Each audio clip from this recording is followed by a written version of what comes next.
in my experience growing up in Christianity, the subject of slavery in the Bible was rarely mentioned, and if it was easily dismissed. Most Christians never give it much thought, and some aren't even aware the subject is in the Bible, outside of Moses freeing the Hebrew slaves in Egypt. In general, there is a perception among most Christians I knew that while God did some strange things in the Old Testament, at the end of the day, God is God, and His ways are not our ways. He knows best, and what He does is best for that time and place. Who are we to question the Creator of the universe?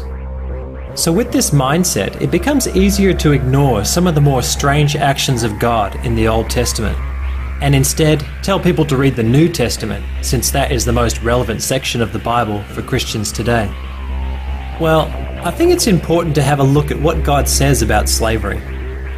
Let's start with one of God's most notable attributes. For I am the Lord, I change not.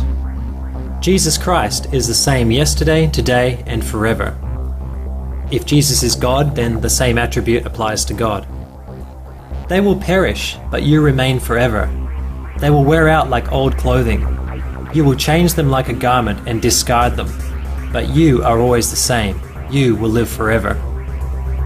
Now, let's have a look at verses that talk about slavery. The following verses are part of the law of Moses. Also note that it is God Himself speaking. If you buy a Hebrew slave, he is to serve for only 6 years. Set him free in the 7th year, and he will owe you nothing for his freedom. If he was single when he became your slave and then married afterward, only he will go free in the 7th year. But if he was married before he became a slave, then his wife will be freed with him. If his master gave him a wife while he was a slave, and they had sons or daughters, then the man will be free in the 7th year, but his wife and children will still belong to his master. But the slave may plainly declare, I love my master, my wife, and my children. I would rather not go free. If he does this, his master must present him before God. Then his master must take him to the door and publicly pierce his ear with an awl. After that, the slave will belong to his master forever. Doesn't that sound like blackmail? If he declares that he wants to stay with his family, then he must become a slave forever. In the next book, Leviticus, God continues with the law. If any of your fellow Israelites become poor and sell themselves to you, do not make them work as slaves. The Israelites are my servants, whom I brought out of Egypt. They must not be sold as slaves. Wait a minute. We just saw in the previous Exodus verse that they are allowed to take Hebrew slaves. The term Hebrew was the older name for Israelites. Once the Hebrews came out of Egypt, they started being called Israelites, and would later become known as Jews. So at some point between the 10 Commandments being given and the rest of the law being handed down to Moses, God had already changed his mind as to whether Israelites can become slaves. Let's continue. However, you may purchase male or female slaves from among the foreigners who live among you. You may also purchase the children of such resident foreigners, including those who have been born in your land. You may treat them as your property, passing them on to your children as a permanent inheritance. You may treat your slaves like this, but the people of Israel, your relatives, must never be treated this way. Isn't it strange how God hates the thought of his own people becoming slaves again, like they were in Egypt? But he has no problem with the children of Israel enslaving foreigners and their children? What happened to do unto others as you would have them do unto you? Many Christians believe that slavery in the Bible isn't the same as slavery as we know it today. They were just servants, not actual slaves. Let's dig deeper and see if we can find evidence of that. When a man sells his daughter as a slave, she will not be freed at the end of 6 years as the men are. If she does not please the man who bought her, he may allow her to be bought back again. If he himself marries her and then takes another wife, he may not reduce her food or clothing or fail to sleep with her as his wife.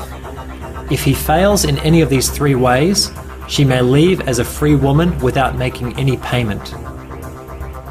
Okay, as a slave, not only is she bound to her owner by a contract, but because she is a woman, she cannot go free after 6 years. Only male slaves are released after 6 years. Furthermore, God endorses polygamy. What else does God say? When a man strikes his male or female slave with a rod so hard that the slave dies under his hand, he shall be punished. If, however, the slave survives for a day or two, he is not to be punished, since the slave is his own property. Let's sum up what we've learned so far. God gives Israelites the permission to keep slaves. God first said it's okay to keep Hebrew slaves, then changed his mind and says to keep non-Israelite slaves only. God specifically endorses child slavery. God has no problem with polygamy. Slaves would have to make payment for their freedom. Male slaves are bound to their owner by contract for 6 years. God discriminates against female slaves. They are not to be released after 6 years, unlike male slaves. God commands that certain slaves be publicly humiliated by having their ear pierced with an awl to show they are forever someone's slave. God says it's okay to beat your slaves as long as they don't die as a result. After all, the slave is your property. What part of any of this is better than slavery was in North America? Even if we say that God no longer requires obedience to the law, or that those laws are only for a specific time and place, what do these commands say about God's character? Does it fit with your understanding of how the God of the Bible should act? Would Jesus say that child slavery is okay? If Jesus came to earth at that time, would he beat his slave within an inch of their life, just like his heavenly Father said he could? Would Jesus advise men that it's okay to have 2 or more wives? Just make sure you keep having sex with your previous slave wives? I thought I was done going through the relevant Old Testament verses, but later on in Deuteronomy I find this verse. If any of your people, Hebrew men or women, sell themselves to you and serve you 6 years, in the 7th year you must let them go free. And when you release them, do not send them away empty-handed. Supply them liberally from your flock, your threshing floor, and your winepress. Give to them as the Lord your God has blessed you. Remember that you were slaves in Egypt, and the Lord your God redeemed you. That is why I give you this command today. It looks like God changed his mind again. Now the women can be freed after 6 years, and not only that, but their owners are to give them all sorts of goods and send them on their way. In Exodus, having Hebrew slaves was okay. Then in Leviticus, God says Hebrews are never to be treated as slaves. But now in Deuteronomy, God says it's all good again and tells the slave owners to shower them with gifts because God feels bad about their slavery in Egypt. What is that, a guilt offering? If God feels so bad about it, why not just ban Hebrew slavery like he did back in Leviticus? See you in part 2.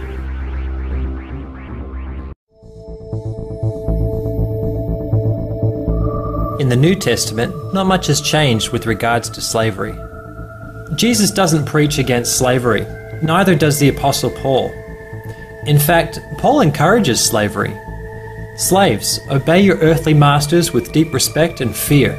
Serve them sincerely as you would serve Christ.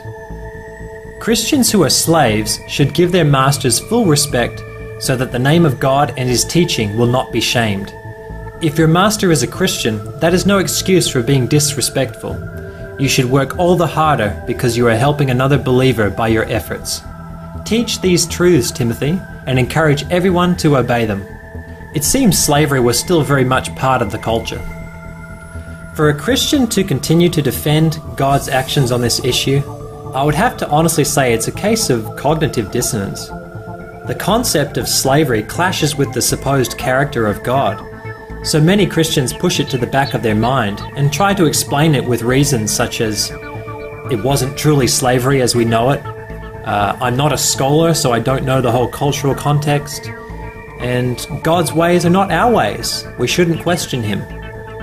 For many Christians, feelings trump reason. I had a life-changing experience with Jesus Christ, so you can say whatever you like about the Old Testament, but I know God is real, and when I get to heaven I can ask him all the things about the Bible that I don't understand. Just know that the Lord has a reason for everything.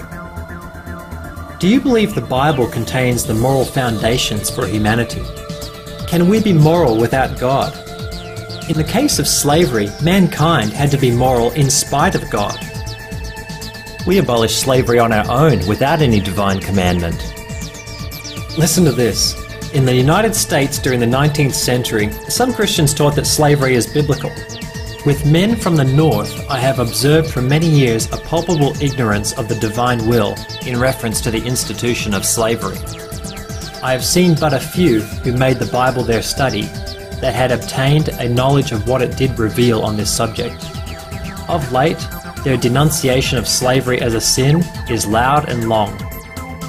I propose, therefore, to examine the sacred volume briefly, and if I am not greatly mistaken, I shall be able to make it appear that the institution of slavery has received, in the first place, first, the sanction of the Almighty in the patriarchal age; second, that it was incorporated into the only national constitution which ever emanated from God; third, that its legality was recognized and its relative duties regulated by Jesus Christ in his kingdom; and fourth, that it is full of mercy. Reverend Thomas Stringfellow, 1841. If we prove that domestic slavery is, in the general, a natural and necessary institution, we remove the greatest stumbling block to belief in the Bible. For whilst texts, detached and torn from their context, may be found for any other purpose, none can be found that even militates against slavery. The distorted and forced construction of certain passages for this purpose by abolitionists, if employed as a common rule of construction, would reduce the Bible to a mere allegory to be interpreted to suit every vicious taste and wicked purpose. George Fitzhugh, 1857. He actually believed that using the Bible to oppose slavery was a wicked thing to do. That's how much he believed God supported slavery. But then we turn to the Christians in the northern United States and hear what they have to say. The slaveholder's rule contradicts this fundamental truth of God's word, that God has made of one blood all the nations of men, and if of one blood, they are of equal blood. Jonathan Blanchard, pastor, abolitionist. So in the South, the Bible was being used to defend slavery, while in the North, the Bible was used to condemn slavery. Why is God playing both sides of the fence? Thanks for watching.